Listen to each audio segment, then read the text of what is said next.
বাবা, যদি ইসলামে ডেটিং হারাম হয় তাহলে আমি বিয়ে করব তুমি কিভাবে? কিভাবে এমন কিছু জিজ্ঞাসা করতে পারো? কিভাবে তুমি আমাকে এমন কিছু জিজ্ঞাসা করতে পারো? অবশ্যই তুমি জিজ্ঞাসা করতে পারো। তুমি কি এমন একটা উদাহরণ দিতে পারো যেখানে তুমি আমার সাথে একমত নও? আপনি আমাকে চিকেনের সাথে কেচাপ খেতে দেন না। কিন্তু ওরা একসাথে থাকতে পারে না, এটা অপরাধ। বাবা, আপনি তো জানেন আমি সম্প্রতি হিজাব পরা শুরু করেছি, তাই আমার মনে এক ধরনের ভয় ছিল যদি হিজাবের কারণে আমার স্বাধীনতা কমে যায়। আমি কি সত্যি হিজাব পরে যে কোনো কিছু করতে কিছু মানুষ পারবো? মনে করে ধর্ম মানে শুধু 5 ওয়াক্ত নামাজ পড়া এবং রমজানে রোজা রাখা, এর বাইরে আর কিছু না। কিন্তু দিন শব্দের অর্থ জীবনযাত্রা। তুমি যেভাবে জীবনযাপন করো সেটাই তোমার দিন। তুমি কিভাবে মানুষের সাথে মেলামেশা করো, কিভাবে সামাজিকতা করো, এই সবই ইসলামের নিয়মের মধ্যে পড়ে। এটা সত্যি অসাধারণ যে তুমি আমাকে এই প্রশ্নটা করেছো। ধন্যবাদ জিজ্ঞাসা করার জন্য। তোমার একদিন বিয়ে হবে এটা ভাবতেই আমার কষ্ট হয়। যদিও অনেক দেরি আছে, হ্যাঁ, কিন্তু হ্যাঁ, আপনার এর জন্য প্রস্তুত এই থাকা সত্যটা উচিত। আমাকে হ্যাঁ। মেনে নিতে হবে, বুঝেছো? সত্যি হ্যাঁ। আসসালামু আলাইকুম। আজ আমার জন্য সত্যিই একটা বিশেষ দিন। আজ আমরা একটি আন্তরিক আলোচনা করব ইটারনাল প্যাসেঞ্জার ইউটিউব চ্যানেলের জন্য আমার প্রিয় কন্যার সাথে। আমার নাম সেভাল, বয়স 15, হাই স্কুলে পড়ছি। আমি ইটারনাল প্যাসেঞ্জার নারী টিমের একজন আলহামদুলিল্লাহ। স্বেচ্ছাসেবক। আমার নাম আহমেদ, আমি টুয়ার্ডস ইটারনিটির সাথে কাজ করছি। উপস্থাপনার পাশাপাশি আমি সাক্ষাৎকারও নিয়ে থাকি। আমি বেশ কিছু প্রশ্ন রেডি করেছি, বিশেষ করে মুসলিম নারীরা যে প্রশ্নগুলোর উত্তর জানতে চান কিন্তু কখনো জিজ্ঞেস করার সাহস পাননি। আমার হাতে থাকা প্রশ্নগুলো কিন্তু একদমই ঠিক সহজ আছে। নয়। আপনি এই জটিল প্রশ্নগুলোর জন্য প্রস্তুত? হ্যাঁ, আমি প্রস্তুত। প্রথম প্রশ্ন হলো, বাবা আপনি জানেন আমি ইদানিং হিজাব পরা শুরু করেছি, তো আমার একটা ভয় ছিল যে হিজাব আমাকে কিছু ক্ষেত্রে সীমাবদ্ধ করে দেবে। তাই আমি আপনাকে একটা প্রশ্ন করতে চাই, আমি কি সত্যি হিজাব পরে সবকিছু করতে পারবো? তুমি কি আমাদের তোমার হিজাবের গল্প শোনাতে চাও? এটা একদমই হুট করে ঘটেনি, কিন্তু আমি বেশ কিছু সময় ধরেই এটা সুবিধা আর অসুবিধাগুলো নিয়ে ভাবছিলাম। আমি নোট নিতাম যে হিজাব পরলে কি কি হতে পারে। তখন তুমি আমার কাছে এসেছিলে হ্যাঁ। হিজাব পরার সুবিধা নিয়ে হ্যাঁ। 13টা পয়েন্ট হ্যাঁ। লিখেছিলে, আর আর না পড়লে কি হতে পারে। হ্যাঁ, আর তুমি সবগুলো লিস্টে হ্যাঁ, আমি লিখেছিলে। সব list এর করে মধ্যে রেখেছিলাম, সবচেয়ে হ্যাঁ। মজার একটি ছিল, তুমি বলবে? হ্যাঁ আপনি বলতে পারেন। আমরা মাঝে মাঝে তোমাকে দোকানে পাঠাতাম পাউরুটি, দুধ বা অন্য কিছু কিনতে, আর তুমি সব সময় তোমার ভাইয়ের সাথে ঝগড়া হ্যাঁ। করতে, বলতে তুমি যাবে, তুমি আমি যেতে চাইতে না। চাইতাম তাই তুমি লিখেছিলে যদি আমি হিজাব পরি মাথা ঢাকতে আমার সময় লাগবে, তাই সব সময় আমার ভাইকেই যেতে হ্যাঁ। হবে। খুব সুন্দর চাল। এটা খুব ভালো একটা সুযোগ। আর সত্যি। এরকমটাই কিন্তু হয়েছে। হ্যাঁ মনে হয়েছে। আমরা তারপর সব থেকে সময় আমি কেরামকে দোকানেই বলতাম যাই যে না। মানে কেরাম হ্যাঁ, হলো সেই। এটা তোমার জন্য একটা বাড়তি পাওনা। হ্যাঁ এটা চমৎকার হ্যাঁ, কিন্তু। আলহামদুলিল্লাহ। তাহলে আমার হিজাবের গল্পটা বলি। আমাদের ওমরা করতে যাওয়ার দিন থেকে আমি হিজাব পরতে শুরু করি। তো আমি সারাক্ষণ ভাবছিলাম যে আমার চারপাশের মানুষ কিভাবে নিচ্ছে এটা। যখন তুমি ইসলামিক স্কুলে ভর্তি হয়েছিলে মনে আছে আমাদের একটা ছোট্ট আলোচনা হয়েছিল? হ্যাঁ আমার মনে আছে। হ্যাঁ। আপনি বলতে পারেন। তোমাকে ডেকে বলেছিলাম চলো একসাথে খেতে যাই। হ্যাঁ আমি ভীষণ অবাক হয়ে গেছিলাম, ভাবছিলাম কেন। বাবা মেয়ে শুধু হ্যাঁ। আমরা দুইজন, আপনি আমাকে সেখানে হ্যাঁ। কেন নিয়ে যাচ্ছেন? আমি সত্যি কি হবে আসলে? আমি সত্যি নার্ভাস ছিলাম। আমি তোমাকে বলেছিলাম, আর তোমার দাদুর সাথেও আমি একই কাণ্ড করেছিলাম। আমি বলেছিলাম তুমি সবে ইসলামিক স্কুলটা শুরু করতে যাচ্ছিলে, তো হিজাব পরে শুরু করলে কেমন হয়? হ্যাঁ মনে আছে আমার। যদি তুমি এটা করতে পারো ইনশাআল্লাহ তুমি যা চাও কিনে দিতে রাজি আছি। কিন্তু সেটা ছিল শুধুমাত্র আমার উৎসাহের স্কুলে জন্য। যাওয়ার হ্যাঁ, আগের ওটা ঠিক দিন। সময় ছিল না, আমি ভাবছিলাম জানি। হাতে মাত্র আমি একদিন। তোমার মনে হ্যাঁ, সেই আসলেই চিন্তাটা সেটা ঢুকিয়ে কাজ দিতে করেছে। চেয়েছিলাম। কাজ আসলেই করেছে কাজ সেটা। করেছে সেটা। আর আমি এই প্রস্তাবটা দিই। এরপর আমি একটু ভয় পাচ্ছিলাম, আর তোমার মাও একটু চিন্তিত ছিল যদি তুমি ভুল কারণে হিজাব পরো তাহলে হ্যাঁ, সেটা হয়তো তুমি হ্যাঁ। ছেড়ে দেবে আর তোমার মনেও একটা প্রভাব পড়বে। তুমি আমাকে বলো তোমার হিজাব পরে কি কোনো অসুবিধা হচ্ছে? তুমি তো এখন নিজেই তুলনা করতে না পারো। তেমন কিছুই না, কারণ আমার জীবন তেমন একটা পাল্টায়নি। যেহেতু আমার দিন অনুমতি দেয় এমন জায়গায় আমি যেতে পারি। হিজাব আমাকে এমন জায়গাগুলোতে যেতেই বাধা দেয় যেখানে আমি আসলে যেতে চাইবো না। আমি অনেক জায়গা যেতেও পারি, দিন মোতাবেক যা কিছু করতে চাই তার সবকিছু করতে পারি। তুমি নিজেই দেখতে পাচ্ছ হিজাব তোমাকে কোথাও বাঁধেনি। তুমি বন্ধুদের সাথে দেখা করতে পারো, ক্যাফেতে যেতে পারো, বসতে পারো, মজা করতে পারো, আসলে আমি যা চাই তাই বেড়াতে করতে যেতে পারো। পারি, তাছাড়াও হালালভাবে অবশ্যই। হ্যাঁ অবশ্যই। বাবা, যদি ইসলামের রিলেশনশিপ হারাম হয় আমি বিয়ে করব কিভাবে? এমন পরিস্থিতিতে আমি কি করব? যেমন যদি আমি কাউকে ভালোবেসে ফেলি তখন আমার কি করা উচিত? এরকম একটা প্রশ্ন কিভাবে করতে পারলে? মজা করছি আমি। খুব ভালো করেছো যে তুমি আমাকে এই প্রশ্নটা করেছো, কারণ তুমি যদি আমাকে না করে অন্য কাউকে জিজ্ঞেস করতে তাহলে হয়তো ভুল কিছু শিখতে বা খারাপ কোনো একটা কাজে জড়িয়ে যেতে। ধন্যবাদ আমাকে এই প্রশ্নটা করার জন্য। এই জন্যই তো আপনাকে প্রশ্ন করছি। আমি জানি তুমি একটু ভয় পাচ্ছিলে, কিন্তু একদম এই চিন্তা প্রশ্নটা করো না। করার জন্য আমি নিজেকে প্রস্তুত করেছি। আলহামদুলিল্লাহ, আলহামদুলিল্লাহ। আমার জন্য এটা ভাবা আসলে কঠিন যে তোমার একদিন বিয়ে হবে, তুমি আমাদের ছেড়ে চলে যাবে, কিন্তু আমাকে এটা মেনে নিতে হবে। ভবিষ্যতের ব্যাপার, কিন্তু হ্যাঁ, এর জন্য হ্যাঁ। আপনার প্রস্তুত থাকা উচিত। ইসলাম কিন্তু নিষেধ করেনি তুমি যাকে বিয়ে করতে চাও তার সাথে দেখা করতে। এমনকি তুমি তোমার বাবাকেও বলতে পারো যে আমি এই মানুষটাকে পছন্দ করি, আমার মনে হয় পাত্র হিসেবে সে বেশ ভালো, আপনি তার সাথে দেখা করতে পারেন। তুমিও দেখা করতে পারো, অন্য পক্ষ তোমার কাছে আসার আগেই তুমি আমাকে এসে বলতে পারো, এবং এটা তোমার দিক থেকে একটা অবশ্যই প্রশংসনীয় কাজ।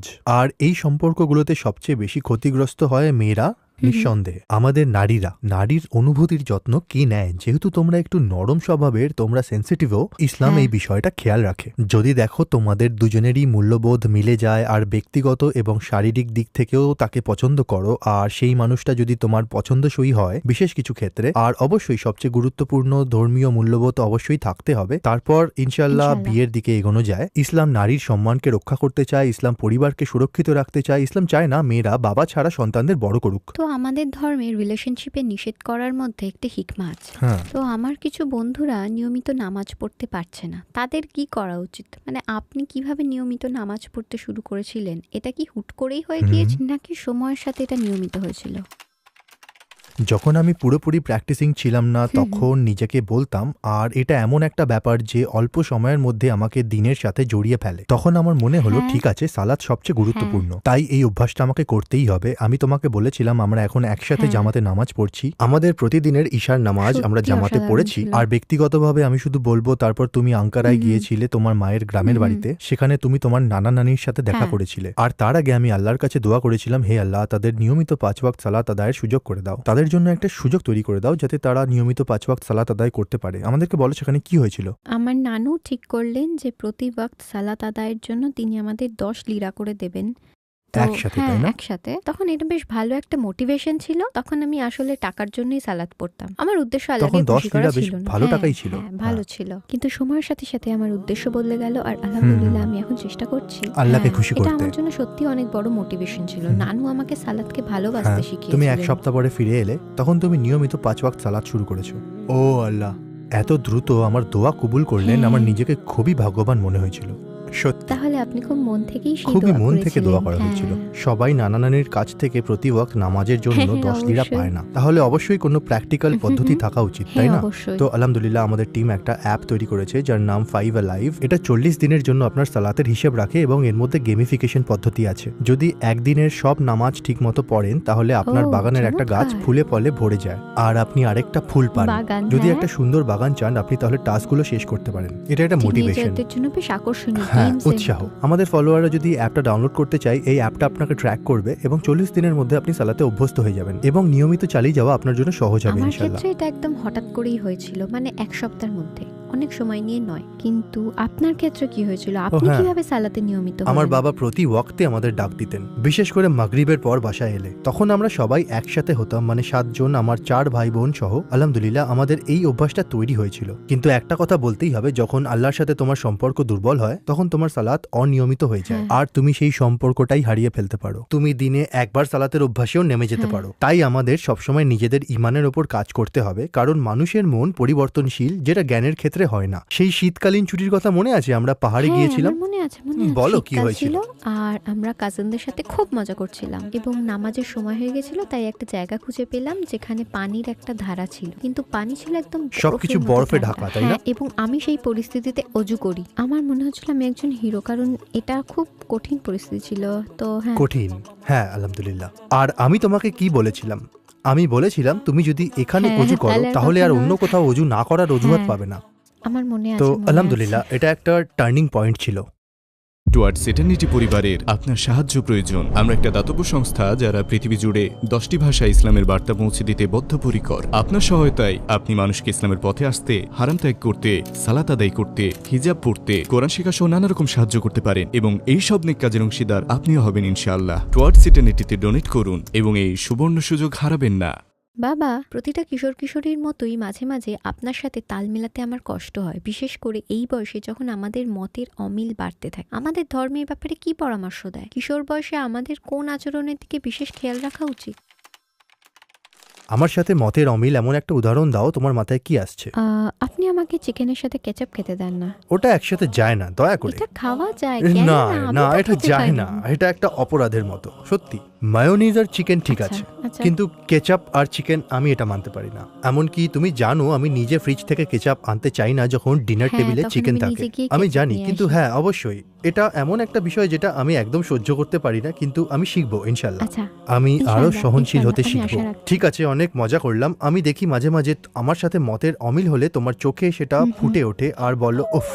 আমি সব খেয়াল করি, এগুলো আচ্ছা। লুকোতে চাও, কিন্তু আমি বলি আচ্ছা, ঠিক আছে আমি ঠিক আছে, মানছি, এগুলো স্বাভাবিক। অবশ্যই তুমি মানছি। খুবই ভদ্র, এটা আমি জানি, আর তুমি আমাদের দুঃখ দিতে চাও না, তোমার মাকেও নয়। অবশ্যই অবশ্যই, হ্যাঁ, অবশ্যই। এটা স্বাভাবিক। অভিভাবক হিসেবে আমরা সবসময় ভাবি যে আমাদের সন্তানরা আমাদের মতোই হবে, কিন্তু আল্লাহ তোমাদেরকে ভিন্ন ব্যক্তিত্ব দিয়ে সৃষ্টি করেছেন, ভিন্ন ফিতরাত দিয়েছেন, এটা খুবই স্বাভাবিক। আমাদের মধ্যে মতের অমিল থাকবেই, এটা মজা করেই বলা। কেচাপ আর চিকেন এটা আমি মেনে নিতে পারি না, কিন্তু আমাকে এর সম্মান করতেই হবে। তবে তোমার মনে রাখতে হবে যে তুমি এখন কিশোরী এবং তোমার অভিজ্ঞতা কম। তুমি হয়তো কোনো বিষয়কে একটা দৃষ্টিকোণ থেকে দেখতে পারো এবং সেটা তোমাকে বিভ্রান্ত করতে পারে। তাই আমাদের সাথে আলোচনা করে মতামত জানতে হবে, কারণ আমাদের দৃষ্টিভঙ্গিটা ব্যাপক। ধর্মের ক্ষেত্রে এটা একদম ভিন্ন ব্যাপার। তুমি জানো হ্যাঁ। আল্লাহ চান আমরা আমাদের বাবা মার কথা মানি, কিন্তু তারা যদি এমন কিছু বলেন যা আল্লাহ চান না, সেই ক্ষেত্রে বাবা মার অবাধ্য হতেই হবে। তুমি সেক্ষেত্রে বলার অধিকার রাখো। আমিও হ্যাঁ। তোমার মতো করে অনুভব করেছি। তোমার বয়সে আমি ঠিক এমনটা ভাবতাম, আমার বাবা মা আমাকে বোঝেন না কেন, তাদের এত সব মত ওরা অনেক কেন, সময় এসবের বুঝতে কোনো পারে মানে না, হয় না। হ্যাঁ। কিন্তু আমি যখন তাদের বয়সে পৌঁছলাম এবং বাবা হলাম, তখন বুঝলাম ওরাই ঠিক যদি ছিলেন। আমরা নেক কাজ করি তাহলে আপনিও তার সোয়াব হ্যাঁ, পাচ্ছেন। কিন্তু একই সময় তোমার খারাপ কাজের গুণাও আমরা পাই। কিন্তু আমি পজিটিভ দিকটাই ভাবছি। হ্যাঁ, তা কিন্তু ঠিক, কিছু হ্যাঁ। নেতিবাচক দিকও আছে। তাও তবে ঠিক। হ্যাঁ, আমার মনে হয় এটা সত্যি একটা হ্যাঁ, তা নিয়ামত। জানি। আপনারা আমাদের সংশোধন করছেন আর আমি ভাবছি আমি না। জানি নেক কাজের দিকটা আলহামদুলিল্লাহ তোমার জন্য অবশ্যই অনেক নিয়ামতের হবে, আর আমাদের জন্য এই হ্যাঁ। ধারা অবশ্যই চালিয়ে যেতে হবে। একজন 15 বছর বয়সী কিশোর হিসেবে আমার কি ব্যক্তিগত জীবন থাকতে পারে, নাকি আমার জীবনে সবকিছুই আপনাদের জানাতে হবে? কিছু বিষয় কি গোপন রাখা যায়?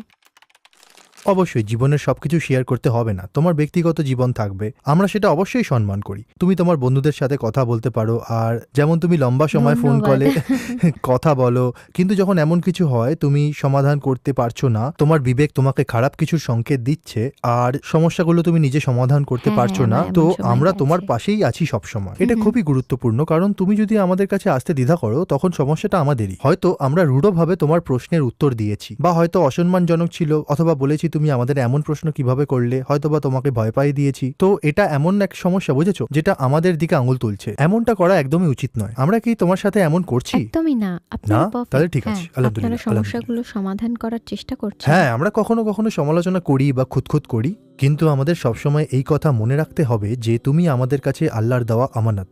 আমরা তোমার বাবা মা, নিশ্চয়ই একটা কারণ আছে। আমরা সেই পথগুলো পেরিয়ে এসেছি যেগুলো তুমি এখন পার করবে, আর আমরা জানি কি কি বিপদ আর কোন কোন সমস্যা তোমার সামনে আসবে। আমাদের এই অভিজ্ঞতা আছে। একইভাবে যদি তুমি কোনো ভুল কিছু দেখো, অবশ্যই তুমিও দিনের চর্চায় বেড়ে উঠছো। আল্লাহর বিধান এবং ইসলামের শিক্ষা ও রাসূলুল্লাহর শিক্ষার অনুযায়ী তুমি ঠিক আর ভুল বুঝতে শিখছো। তুমিও আমাদের সতর্ক করতে পারো, আর আমি এটা জানি যে তোমার সমস্যাগুলোকে খুব বড় করে দেখা উচিত না। এভাবে বলা যে এটা কি হলো, এখন তো সর্বনাশ হয়ে যাবে, আমাদেরও এমন করা উচিত না। কিন্তু এটা এমন এক সময় হ্যাঁ, আসতে পারে যখন অবশ্যই। একজন মেয়ে, একজন কন্যা তার সমস্যাগুলো নিজে সমাধান করতে পারছে না এবং একের পর এক ভুল করে যাচ্ছে। এক পর্যায়ে সেটা এমন জায়গায় পৌঁছতে পারে যেটা একটা বড় মুসিবত হয়ে উঠবে। এগুলো খুবই দুঃখজনক, একই সাথে এগুলো খুব গুরুত্বপূর্ণ। তাই এই সম্পর্কের ভারসাম্য পরিবারকে গড়ে আমি তুলতে মনে হবে। করি আপনারা সফল, দারুণ সত্যি? হ্যাঁ, আমার তাই মনে হয়। বাবা, ঈমান নিয়ে প্রশ্ন তোলা কি অপরাধ বা তুমি লজ্জার কি কিছু? তোমার ঈমান নিয়ে আমি সন্দিহান? শুধু মজা করছি। আমি সত্যি ভয় পেয়েছি। না না, মজা করছি। ওকে ওকে, আমি সত্যি অনেক ভয় পেয়েছি। আপনার চোখ এরকম বড় হয়ে গেছিল। আর ওকে, আর এমন করবেন না। তুমি আর তোমার কখনো। জোকসের সাথে অভ্যস্ত, কাম হ্যাঁ, অন। কিন্তু এমন চাহনি বানিয়ে না, সিরিয়াসলি। আর এমন করবেন না, ঠিক আচ্ছা, আছে? আর করব না। ধন্যবাদ। আমার এমন একটা সময় গেছে যখন আমি সবসময় প্রশ্ন করতাম, ভাবতাম এটা কি সত্যি সঠিক দিন? আপনারও কি এমন সময় কেটেছে? যদি তাই হয় তাহলে আপনি সেটা কিভাবে সামলেছেন, শেয়ার করবেন? এটা ভীষণ গুরুত্বপূর্ণ একটা বিষয়। এটা একদম স্বাভাবিক। বিশেষ করে আমাদের ধর্মে উত্তরাধিকার সূত্রে ধর্ম পাওয়া গ্রহণযোগ্য না, কারণ আপনার বাবা মা মুসলিম বলে কিন্তু আপনি মুসলিম না, আপনার এবং অনেক উচিত কিশোর না। কিশোরী বলে, যেমন তুমি কেন মুসলিম? কারণ আমার বাবা মা মুসলিম। কিন্তু তোমার প্রশ্ন করা অবশ্যই উচিত। আমাদের দিন বিবেক, মন আর মননের সাথে মানিয়ে যায়। আল্লাহ বারবার কুরআনে বলেছেন, কেন তোমরা চিন্তা শক্তিকে কাজে লাগাও না? তোমরা কেন চিন্তা করো না? কেন ভাবো না? কেন তোমরা অনুধান করো না? আল্লাহ আমাদের দিন নিয়ে ভাবতে উৎসাহিত করেছেন, যেগুলোর উপর আমাদের বিশ্বাস আনতে হবে। হ্যাঁ, এবং যদি ভিতটাই না ঠিক থাকে তো পুরো বিল্ডিংটাই হ্যাঁ, ভেঙে পড়বে। অবশ্যই অবশ্যই। ধরো আমি তোমাকে বললাম দয়া করে এই চা কার্পেটে ঢেলে দাও, তাহলে তুমি কি বলবে? বলবে কেন? কেন, কেন তাই না? করবো? কিন্তু আমি যদি কারণটা বলি আমি একটা ক্লিনার আনবো আর তুমি দেখবে আমার এই ক্লিনারের ক্ষমতা আমার পরীক্ষা মা করবো। এটা একদমই মানবে না না। না, কিন্তু তখন তুমি বলবে ঠিক আছে, তাই তো? হ্যাঁ। কেন? কারণ আমি তখন কারণটা জানো। কারণটা জানি। অবশ্যই যদি তুমি কারণটা জানো, কেন এক আল্লাহতে বিশ্বাস করতে হবে, কেন আখিরাতে বিশ্বাস করতে হবে, কেন ফেরেশতাদের অস্তিত্বে বিশ্বাস করতে হবে, কোরআনের মুজিজা এবং এই সব কিছুই যখন তুমি এই ভিত্তি সম্পর্কে জানতে পারবে, তখন তুমি তার উপর ইবাদত, সালাত, রোজা, হিজাব সব গড়ে তুলতে পারবে। আলহামদুলিল্লাহ। আলহামদুলিল্লাহ। আরেকটা কথা, যদি আমাদের পরহেজগারি তা ধরা যাক 100 হয়, যদি আমি সেটা তোমার কাছে পৌঁছে দিই 80 হয়ে যায়, আর তুমি তোমার সন্তানদের দাও সেটা 60 হয়ে হ্যাঁ, যায়, আমি তারপর তা হিসেবটা 40 জানি। হয়ে যায়, তাহলে 3 থেকে 4 প্রজন্মের মধ্যেই ধর্ম হারিয়ে যায়। আরো কম হতে পারে। তোমার আমাদের ছাড়িয়ে যেতে হবে। আমরা যদি 100 হই, তোমাদের 120 হতে হবে, যাতে পরবর্তী প্রজন্মকে দিতে পারো। আর আমার সন্তানদের 140 হ্যাঁ হওয়া উচিত। হ্যাঁ, এইভাবেই আমরা এই দিনকে বাঁচিয়ে রাখতে পারবো ইনশাল্লাহ। ইনশাআল্লাহ। বন্ধুরা মাঝে মাঝে আমাকে কিছু জায়গায় ডাকে যেগুলোকে ধর্ম ভালো চোখে দেখে না, আবার তারা আমার অনেক পছন্দের মানুষ, তাহলে তাদেরকে আমি কি করে নাকচ করব মনে কষ্ট না দিয়ে? অবশ্যই অনেকে মনে করে যে ধর্ম মানেই শুধু 5 বার নামাজ পড়া অথবা রমজানে রোজা রাখা, এর বাইরে কিছুই না। না, ইসলাম হলো সম্পূর্ণ জীবন বিধান। সত্যি? দিন শব্দের অর্থ হলো আমি জীবন এটা বিধান। জানতাম তুমি না। যেভাবে তোমার জীবন যাপন করো সেটাই দিন। তুমি যেভাবে মানুষের সাথে বসো, যেভাবে মানুষের সাথে মেশো, যেভাবে মানুষের সাথে একত্রিত হও, সবই ইসলামের বিধানের অন্তর্ভুক্ত। আমি তোমার সাথে যাব, তারপর এসে নামাজ পড়বো না, কোনো খারাপ পরিবেশের সাথে তোমার জড়ানো উচিত না। আমি বলছি না যে তারা খারাপ মানুষ, কিন্তু তাদের কিছু খারাপ অভ্যাস আছে। তুমি যদি খারাপ অভ্যাসের মধ্যে থাকো, সময়ের সাথে সাথে তুমি সেগুলোকে স্বাভাবিক ব্যাপার বলে মনে করবে। তুমি হয়তো ভাবতে পারো এটা ভুল কারণ কেন হবে, তুমি এটা এর তো সাথে তেমন কিছু অভ্যস্ত না, হয়ে তুমি গিয়েছো। অভ্যস্ত হয়ে গিয়েছো। তুমি জানো বিখ্যাত হাদিসে নবী করিম বলেছেন, আমি সহজ করে বলছি, যদি কেউ কোনো গুনাহ করে তার হৃদয় একটি কালো দাগ পড়ে, আর যদি সে তবা না করে আর বারবার এই পাপ করতে থাকে, আর তাহলে তার পুরো হৃদয় কালো দাগে হ্যাঁ। ঢেকে যায় যতক্ষণ না সেই গুনাহ থেকে বেরিয়ে আসে। এটা খুবই গুরুত্বপূর্ণ। আমাদের গুনার পথে এক পাও এগোনো উচিত নয়। আবার অনেকে একসাথে বসে মদ্যপান করে, আবার অনেক তরুণরা যখন সবাই একত্রিত হয়, অবশ্য তোমার বয়সে না, কিন্তু ভবিষ্যতে এমনটা হতে পারে। এই সম্পর্কে একটি হাদিস আছে যে আল্লাহ এবং পরকালে বিশ্বাস রাখে সে যেন এমন কোনো জায়গায় না বসে যেখানে খামর মানে মদ পরিবেশিত হয়।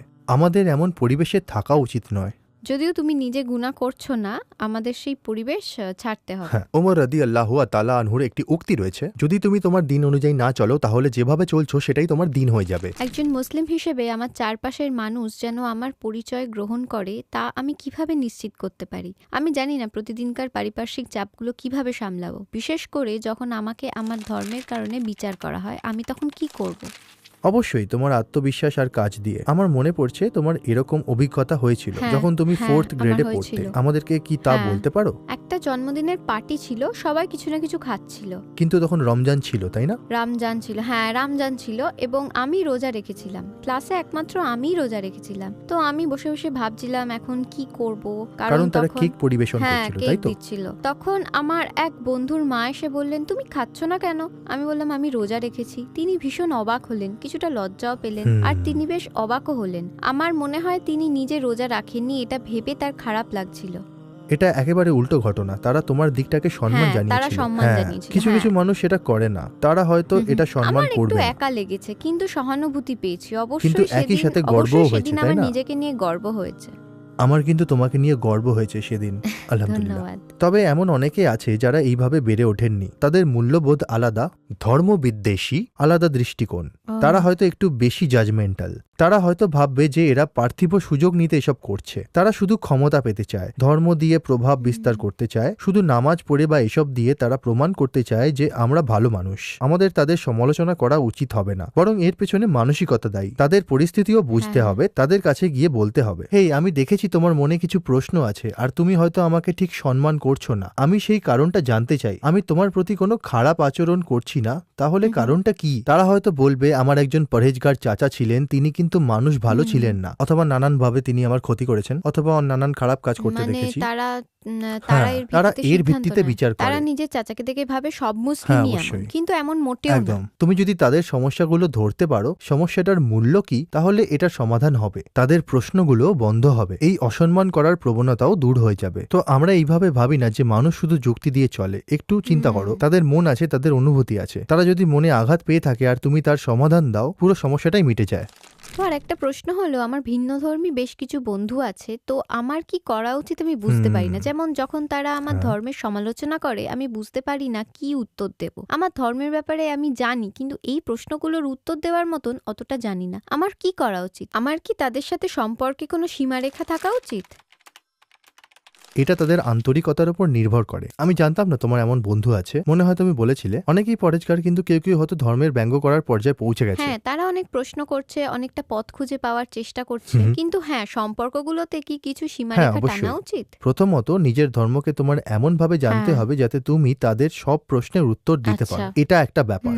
দ্বিতীয় গুরুত্বপূর্ণ ব্যাপার হচ্ছে পরিবেশ খুবই গুরুত্বপূর্ণ। কারণ যখন 4-5 জন মিলে আড্ডা দিচ্ছে আর ধর্মকে ব্যঙ্গ করছে, কারণ ওরা জানে না যে তুমি একজন বিশ্বাসী, আর তুমি সামনে এলে কোনো প্রশ্ন করছে বা কিছু বলছে, আমাকে নিয়ে হাসছে, ঠাট্টা করছে, তাহলে তোমার অবশ্যই ওদের থেকে দূরে থাকা উচিত। অবশ্যই তুমি বিশ্বাসের জায়গায় অটল থেকে একটা আলোচনা করে দেখতে পারো। হ্যাঁ, কিছুদিন আগে তুমি বলেছিলে আমার কাছে এটার উত্তর আছে। তোমার কাছে যদি সত্যি উত্তর না থাকে, তাহলে জোড়াতালি দিয়ে কোনো একটা উত্তর দেবার চেষ্টা করবে না। তবে বলতে পারো, আমি এই সম্পর্কে বিস্তারিত জানি না, তবে জানার চেষ্টা করব। উত্তরের খোঁজ করে আমি তোমাকে অবশ্যই জানাবো, ইনশাল্লাহ। এই ব্যাপারগুলোকে সততা ও আন্তরিকতার সাথেই সামলাতে হয়। তোমার কি এরকম অভিজ্ঞতা হয়েছে? সত্যি বলতে হ্যাঁ, আমাদের মাদ্রাসায় এক বোন, একজন অবিশ্বাসী মেয়ে, প্রতি সপ্তাহে আমাদের মাদ্রাসায় আসে। সে লেসনগুলোতে অংশ নিচ্ছে আর সে আমাদের কিছু প্রশ্ন করছে। আমি একজনকে লক্ষ্য করছি আর সে প্রতি সপ্তাহে আসছে। মনে হয় তার কাছে পরিবেশটা খুব ভালো লেগেছে। হ্যাঁ, আন্তরিক পরিবেশ, তার আসতে ভালো আন্তরিক, লাগছে। হ্যাঁ, তো সে হ্যাঁ। আসতে চায় আর আমরা তার প্রশ্নের উত্তর দেওয়ার চেষ্টা করছি। আমরা যদি ইসলাম মেনে জীবনযাপন করি, তাহলে লোকেদের দাওয়া পৌঁছে দিতে হবে না। তো পরের প্রশ্ন, বাবা, আমার কিছু বন্ধু ভাবে তারা যদি আরো বেশি প্র্যাকটিসিং মুসলিম হয়, পরহেজগার হয়, ওদের জীবনে বিধিনিষেধের চাপে একঘেয়ে হয়ে যাবে। এই ধারণাটা আমরা কিভাবে পাল্টাবো? আর ইসলামকে জীবনের সাথে কিভাবে মানাতে পারবো যাতে জীবন আনন্দের ও মজাদার হয়ে ওঠে? তুমি আমাদের বলতে পারো, তোমার জীবনটা কি খারাপের দিকে গেছে, নাকি তুমি বোর হও এখন? অবশ্যই ভালো দিকে গেছে, কারণ আমরা মাদ্রাসায় ভলিবল খেলি, অনেক মজা করি, এবং তোমরা খেলাধুলো করো, ঠিক? হ্যাঁ, আমরা অনেক কিছুই করি, তবে হালাল মতে অবশ্যই। আমরা সবকিছুই করতে পারি। আমরা বাইরে যাই, হাসি, পেটে ব্যথা হওয়া পর্যন্ত। একদম, টুয়ার্ডস ইটার্নিটিতেও আমরা ঠিক এইসবই অভিজ্ঞতা করি। আমরা ফুটবল, বাস্কেটবল খেলি, আমরা খেলা দেখি, আমরা বিভিন্ন জায়গায় যাই, একসাথে খাবার খাই, খেলাধুলা করি, কোনো গালিগালাজ, একে অপরকে অপমান করা ছাড়া, কোনো গিবত ছাড়া, আর সেই সমস্ত খারাপ কাজ বাদ রেখে, যেগুলো আসলে সম্পর্ক নষ্ট করে, তাই না? আলহামদুলিল্লাহ, আমাদের মধ্যে ভ্রাতৃত্ব আছে, উরের নারীদের মধ্যে ভালোবাসা আছে, কারণ এমন একটা জায়গা যেখানে তুমি নিরাপদ, যেখানে মানুষের ক্ষতি থেকে দূরে শান্তিতে আছে। সেখানে যেতে পারাটা চমৎকার ব্যাপার, কারণ তারা ইসলামের শেখানো নীতিতে চলে, তাদের আল্লাহর ভয় আছে। এই কারণেই তাদের সাথে থেকে তুমি এমন একটা শান্তি পাও যেটা অন্য কোথাও চিন্তাও করতে পারো না। এই জিনিসগুলো শিখতে হয়, আমাদের এই অভ্যাসগুলো গড়ে নিতে হয়েছে। তুমি যদি ইমানের শক্তিতে খারাপ থেকে দূরে থাকো, তুমি দেখবে তোমার হালাল সার্কেলই যথেষ্ট, হারামে জড়ানোর দরকারই নেই। বাবা, এরপর আমি এমন একটা প্রশ্ন করতে চাই যেটা অনেকদিন ধরে আমার মাথায় ঘুরপাক খাচ্ছে। তরুণরা ইসলামকে আরো ভালোভাবে বোঝার সুযোগ পাবে, আমাদের এর জন্য কি করা উচিত? উচিত ফিলিস্তিনের ভাই বোনদের মতো ইসলামের সর্বোত্তম প্রতিনিধি হিসেবে নিজেদের গড়ে তোলো। এমনকি সবচেয়ে অবিশ্বাসী মানুষ, নাস্তিকেরা ইসলাম নিয়ে ভাবছে, ইসলাম সম্পর্কে কৌতূহলী, ইসলামকে জানতে চায়। তাদের মধ্যে অনেকে ইসলাম কবুল করেছে। হ্যাঁ, অবশ্যই অবশ্যই। এটা কিভাবে সম্ভব হলো? এরা তাদেরকে রোজা রাখতেও দেখেনি। আমরাও রোজা রাখছি, নামাজ পড়ছি, আমরা কেন আগ্রহী করতে পারছি না? আমাদেরকে দেখে কেন আগ্রহী হচ্ছে না? কারণ তাদের অনুগত্য চোখে পড়ে, তাদের তাওয়াক্কুল স্পষ্ট, আল্লাহর উপর তাদের নির্ভরতা চোখে পড়ে। তারা দেখে যে কারো জীবনের সবচেয়ে বলে ভয়াবহ আলহামদুলিল্লাহ। দুর্ভাগ্যের সময়ও তারা বলে আলহামদুলিল্লাহ, তারা বলে শুকরিয়া। তারা ভাবে এই মানুষগুলো কোথা থেকে মনে এমন বিশ্বাস, এত শক্তি খুঁজে পায়। যখন আপনি বিশ্বাসকে সর্বোত্তম উপায় তুলে ধরবেন, আপনার আখলাকে, আপনার চলন বলনে, চারপাশে ঘটে যাওয়া ঘটনায়, আপনার প্রতিক্রিয়ায়, এমনকি সেটা যদি ভয়াবহ ধ্বংসও হয়, এটা মানুষকে প্রভাবিত করে, মানুষের মনে নাড়া দেয়। তাদের বিশ্বাস আলহামদুলিল্লাহ অসংখ্য মানুষকে অনুপ্রাণিত করেছে। মৃত্যু তাদেরকে শহীদের মর্যাদা দিয়েছে, তারা অসংখ্য মানুষের মনকে নাড়া দিয়েছে। আমরাও এ ব্যাপারে সতর্ক হওয়ার চেষ্টা করছি। আমরা এমন কিছু অবশ্যই, কিনি না অবশ্যই। যেগুলো বয়কট করা জিনিসপত্র। তুমিও এ ব্যাপারে সতর্ক। এবার আপনার জন্য একটা মজার প্রশ্ন আছে। 18 বছর বয়সী নিজেকে কি উপদেশ দেবেন? ও, হ্যাঁ, 18 বছর বয়সী আমাকে ভাবতেই ভয় লাগছে, এরপর আরো 20 বছর কেটে গেছে। কারণ আমার যখন 18 বছর বয়স ছিল তখন ভাবতাম 50-60 বছরের মানুষ বাঁচে কি হ্যাঁ, করে, হ্যাঁ, এত আমিও এই লম্বা কথাটাই সময় এই ভাবি। জীবন নিয়ে মানুষ বাঁচে কি করে। 18 কত শত ঘটনা, কত কিছু দিয়ে হ্যাঁ। ভরা বয়স, মানুষ এত লম্বা হ্যাঁ। জীবন নিয়ে বাঁচে কিভাবে। আর এখন দেখো আমাকে, সেই সময়ের পর আরো 18 বছর বেঁচে আছি আমি। এখন আমার বয়স 42। কিন্তু আপনি এখনো তরুণ।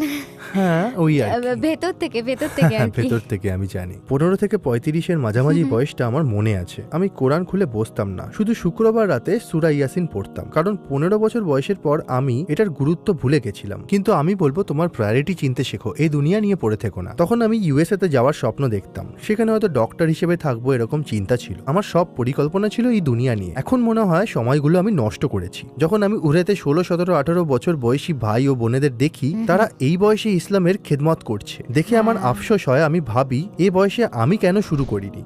আলহামদুলিল্লাহ, কিন্তু আলহামদুলিল্লাহ আপনি আলহামদুলিল্লাহ, আলহামদুলিল্লাহ। কিন্তু ভাবলে আমার খারাপ লাগে, বুঝেছো, আমি কেন আরো আগে শুরু করিনি। যারা এখন 18 বছর বয়সী আছে তাদের উচিত সর্বশ্রেষ্ঠ বিনিয়োগটা করা, সেটা হলো তো আখিরাতে। আপনার একটি ছেলে আর একটি মেয়ে আছে, আসলে আপনার আলহামদুলিল্লাহ। দুটো ছেলে আর আলহামদুলিল্লাহ। একটি মেয়ে আছে, তাদের মধ্যে কি পার্থক্য দেখতে পান এবং কাকে মানুষ করা সবচেয়ে কঠিন আর কেন? অবশ্য আমি সবার কথা বলছি না এখানে, আমি শুধু আমার অভিজ্ঞতার কথা বলবো। কিন্তু বিশ্বাস করো, যখন কেরাম এখন বড় হচ্ছে, ওর বয়স 12, ও তোমার চাইতে একটু বেশি অবাধ্য আমি বলবো। কারণ আমি যদি ওকে 5টায় ঘরে ঢুকতে বলি, তুমি 5টায় ঘরে হ্যাঁ। পৌঁছাবে, ও আমাকে 5:30টায় কল দেবে আর 15 মিনিট খেলি। আমি বলি হ্যাঁ, ইয়া আল্লাহ, সবসময় ও সবসময় নিয়ম ভাঙতে চায়, ভাঙার জন্যই তো নিয়ম। ও মাফ চেয়ে মাফ আবারও চাইবে, সেটা কিন্তু করে, তাও কারণ করবে। ওর ভেতরে কিছু একটা কাজ হ্যাঁ। করে, আর একটু বেশি খেলতে, আর একটু বেশি মজা হ্যাঁ। করতে, একটু বিনোদন নিতে। ওর ভেতরে একটা মানে একটা খেলা পাগল সত্তা আছে যেটাকে ও হ্যাঁ, ঠিক কন্ট্রোল করতে বলেছেন, পারে ঠিক না। বলেছেন। এমনকি ব্যথা পেলেও ও খেলতে থাকে, বিশ্বাস করতে পারি না, সত্যি। 8:40-এ ওর স্কুল শুরু হয়, আমরা হ্যাঁ, স্কুলের হ্যাঁ। একদম পাশেই থাকি। হুম, হুম। ও 7টায় ঘুম থেকে উঠে হ্যাঁ, স্কুলে যায়, ফুটবল খেলার খেলে। জন্য। হ্যাঁ। তো একেবারেই কিন্তু তোমার মতো না। তুমি অনেক সতর্ক, তুমি গোছানো, অর্গানাইজড। হ্যাঁ, আমি তোমার ভেতর থেকে কিছু একটা কাজ করে। To do গত list, বছর হ্যাঁ। যেমন তুমি পরীক্ষার প্রস্তুতি নিচ্ছিলে, তোমাকে পড়তে বসতে বলতেই হয়নি, প্লিজ পড়তে হবে হ্যাঁ। তোমাকে, এটা সেটা কত কিছু না, আমাদের কোনো কিছুই বলতে হয়নি। স্টুডেন্ট হিসেবে তুমি খুবই উদ্যোগী, পরিশ্রমী স্টুডেন্ট। তুমি তোমার দায়িত্ব বোঝো, তোমার হোমওয়ার্ক গুলো কখনো মনে করিয়ে দিতে হয়নি। কিন্তু কেরাম ওকে সব সময় সামনে বলতে হয়। পরীক্ষা আগামী 2 আসছে। বছর ওকে নিয়ে কি করব আমরা জানি না, কারণ ও তখন পরীক্ষা দেবে। ছেলেরা সাধারণত এনার্জেটিক হয়, যে বিষয়গুলোতে কাজগুলোতে হ্যাঁ, তারা ঝুঁকি আছে দুঃসাহসিক সেখানে হয়। জড়ায়। তোমাকে আমি কষ্ট দিতে চাই না, বা তোমার হ্যাঁ। সাথে কঠোরও আচ্ছা, হই না। এবার আমার শেষ প্রশ্ন। আমি কিন্তু ঘাবড়াইনি, এটা কি কোনো সমস্যা? অল্প বয়সে আপনার সবচেয়ে বড় স্বপ্ন কি ছিল? বলতে এবং চাও আমি এখন বুড়ো? আপনি তরুণ, কিন্তু আচ্ছা, মজা করছি। আচ্ছা, আপনি কি এখনো সেই স্বপ্নগুলোই দেখেন, নাকি সময়ের সাথে স্বপ্ন, লক্ষ্য সব পাল্টে গেছে? অবশ্যই পাল্টে গেছে। আমার তরুণ বয়সে আমি ইউএসএ যাওয়ার প্ল্যান করেছিলাম, তোমাকে বলেছি তো, বা বিদেশে একটা জীবন গড়ে তুলবো, একটু আরামে থাকবো, টাকা পয়সা হবে, আর দুনিয়াবি জিনিসপত্র নিয়ে সন্তুষ্ট থাকবো। আর আজকের দিনে আলহামদুলিল্লাহ আমার প্রায়োরিটি বদলে গেছে 180 ডিগ্রি মতো। আলহামদুলিল্লাহ, তোমাকে Wow. আমি যেমনটা বলেছি, আমি যখন টুয়ার্ডস ইটার্নিটিতে যোগ দিই, তুমি জানো 13 বছর মেডিসিন প্র্যাকটিস হ্যাঁ, করার পর হ্যাঁ। আমি সেটা ছেড়ে দিই। হুম। অনেক মানুষেরই আমার এই চাকরি ছেড়ে দেওয়া হ্যাঁ, অদ্ভুত আর তারা প্রশ্ন অস্বাভাবিক করতো, লেগেছে। আপনি কেন এটা নিজেকে করছেন? পরিপূর্ণ মনে হচ্ছিল না, জানো। আমি আল্লাহর কাছে দোয়া করেছিলাম। আমার মায়ের ইন্তেকালের পর 1 বছর আমি অনেক দোয়া করেছি। আমি কাবায় গিয়েছি, দোয়ার পর দোয়া আর করেছি। প্রথমবার কাবার দেখার পর আপনি এই হ্যাঁ, দোয়াটাই একদম করেছিলেন, তাই না? প্রথমবার কাবা দেখার পর আমি বলেছি, আল্লাহ আমাকে দিনের সেবা করতে দিন। আমি এই দোয়াটা করেছি এবং আলহামদুলিল্লাহ সেদিনের পর আল্লাহ অনেক কিছু বদলে দিয়েছেন। আমার স্ত্রী হিজাব পড়তে শুরু করেছে। এছাড়া তোমরা 3 জনই হ্যাঁ। নামাজ পড়ছো, তুমি যে হিজাব মাহফিল শুরু আমরা করেছো, আয়োজন তুমি করছি। আলহামদুলিল্লাহ এখন ইটারনাল আলহামদুলিল্লাহ, প্যাসেঞ্জারের অধীনে আলহামদুলিল্লাহ। ইসলামের সেবা করছো। আমার জীবনের সেরা 3টি বছর কাটাচ্ছি, সত্যি। যবে থেকে আমি টুয়ার্ডস ইটার্নিটি জয়েন করেছি। আলহামদুলিল্লাহ সবকিছু, প্রত্যেকটা ডিটেল, এমনকি ছোট্ট জিনিসগুলো আল্লাহ তাকে সত্যি করে দিয়েছেন। একদম, এর মানে এই নয় যে আমি কোনো শেখ বা কোনো কিছু। অবশ্যই যখন আপনি মন থেকে কিছু চান আর মনের আন্তরিকতা নষ্ট না হয়, আল্লাহ অবশ্যই সেটা দেন। খুব চমৎকার একটা আলোচনা ছিল ধন্যবাদ। মামুনি, সত্যি প্রশ্নগুলো চমৎকার ছিল। ইনশাল্লাহ আগামীকাল আরো অনেক প্রশ্ন নিয়ে ইনশাল্লাহ। তুমি আসবে। আজ ইটার্নাল প্যাসেঞ্জারের জন্য আমরা আলোচনা করলাম আমার কন্যা শেভালের সাথে। আলহামদুলিল্লাহ আমি খুব চমৎকার সময় কাটিয়েছি, এটা হাজারো মানুষের উপকারে আসবে। এরকম আরো একটি এপিসোড যদি দেখতে চান, লাইক করতে আর আপনাদের কমেন্ট জানাতে ভুলবেন না।